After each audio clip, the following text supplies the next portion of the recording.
So it appears that the GOAT Amanda Nunes has tested positive and she will no longer be headlining the the event against Pena because she has tested positive to you know what, which that's definitely a it's a big problem because considering everything that she's been through, I mean, I guess you could say that's a big letdown because I was really looking forward to that fight with the Juliana Pena.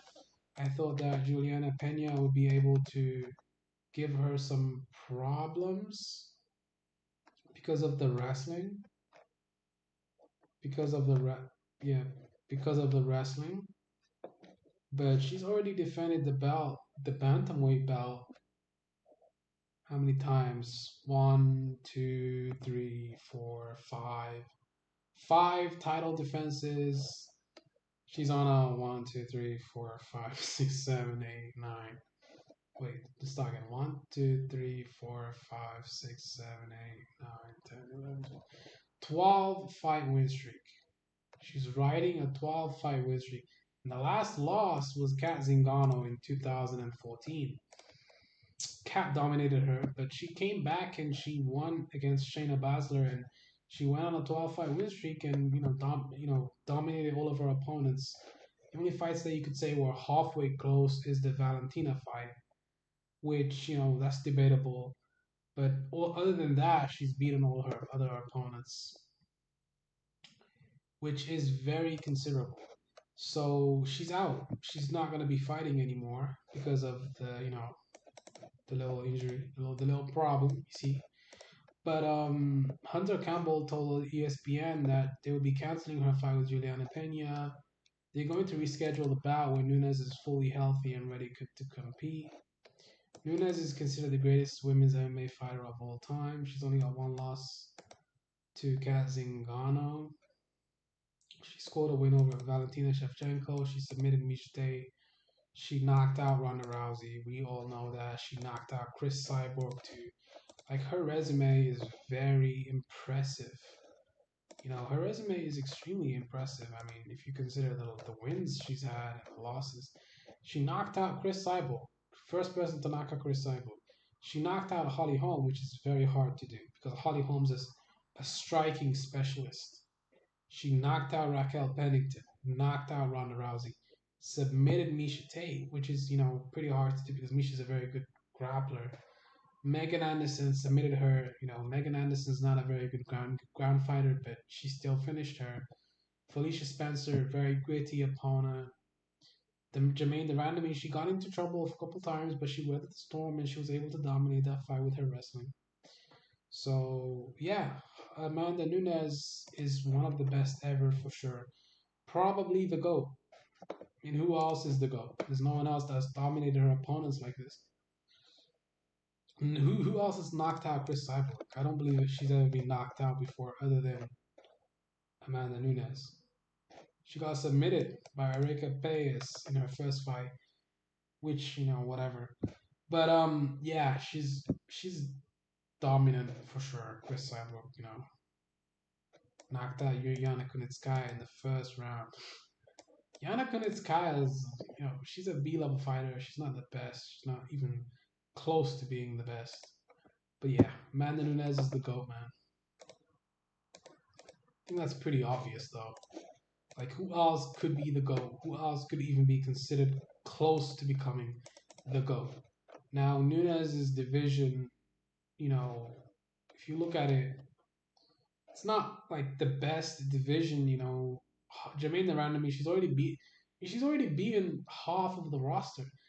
Jermaine Durandamy, cross out Holly Holm. Then you can just go ahead and cross out Misha Tate. She beat Sarah McMahon too, right? Pretty sure. Yeah, she beat her. So cross out Sarah McMahon and then cross out Alexis Davis, I believe, as well. Not sure if she faced Alexis. She lost to Alexis Davis actually. She got knocked out. Okay. Yeah, but Do I believe Aspen Ladd can be Amanda? Probably not. Irene Aldana, maybe in the ground. On the ground, no. She's gonna get taken down and dominated on the ground. So the thing about Amanda is, even if she can't beat you on the feet, she can take you down and grapple you and beat the shit out of you on the ground or submit you. So she has multiple ways to win a fight. She can either knock you out or take you down and submit you or ground and pound you, which is, a good thing to have. She's very versatile. She has a lot of different styles, and she's not just a boxer or a kickboxer or a submission specialist. She's all three. She can knock you out or submit you, which is a very good toolbox to have. She has a lot of tools in her toolbox, as evident in her multiple ways of winning fights. I mean, her resume speaks for itself. She has full submissions. She's not just a knockout artist. Even though she has 13 knockouts, she's definitely, a knockout artist. That's her favorite way to win a fight.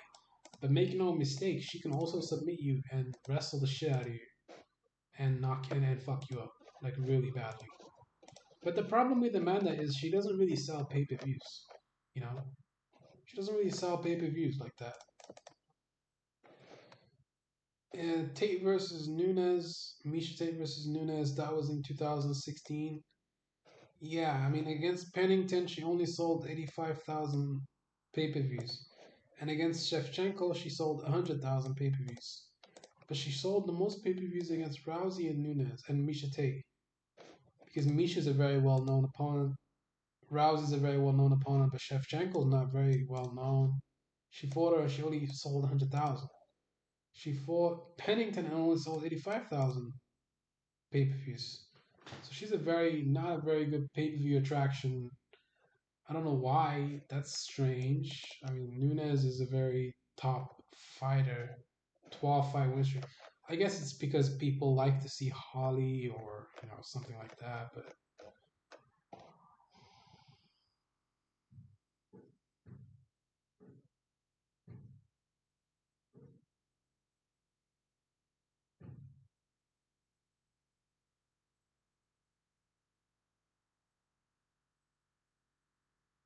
she lived at a gym. That's crazy. I slept on the mat. I woke up at 4:30 a.m. to clean the whole gym with the coach. 4:30 a.m. There were some other athletes who lived in the gym as well. But that was only me as a woman. We woke up very early to leave the gym clean for the first jiu-jitsu class, which started at 6 a.m. I used to live there, so why not help the coach? That is also a part of a fighter's life. Today, when I look back, I think it was very worthwhile to go through all this. I really liked living at the gym because it was facing Porto da Barra, facing the sea. So I trained, I took a shower, went for a walk on the shore, stayed there. It was perfect for me. So, you know, Nunes has been a fighter pretty much her whole life. That's all she's known. And she's openly gay too, which no one I could care less. I only care about her as a fighter. That's why I come to see her fight. But yeah, very very very good opponent. But yeah, that's all I gotta say to you guys. Make sure to like, comment, and subscribe. Because that really helps me out because I'm not really making a lot of money on YouTube right now. So you guys, could you like help me out and subscribe? But yeah,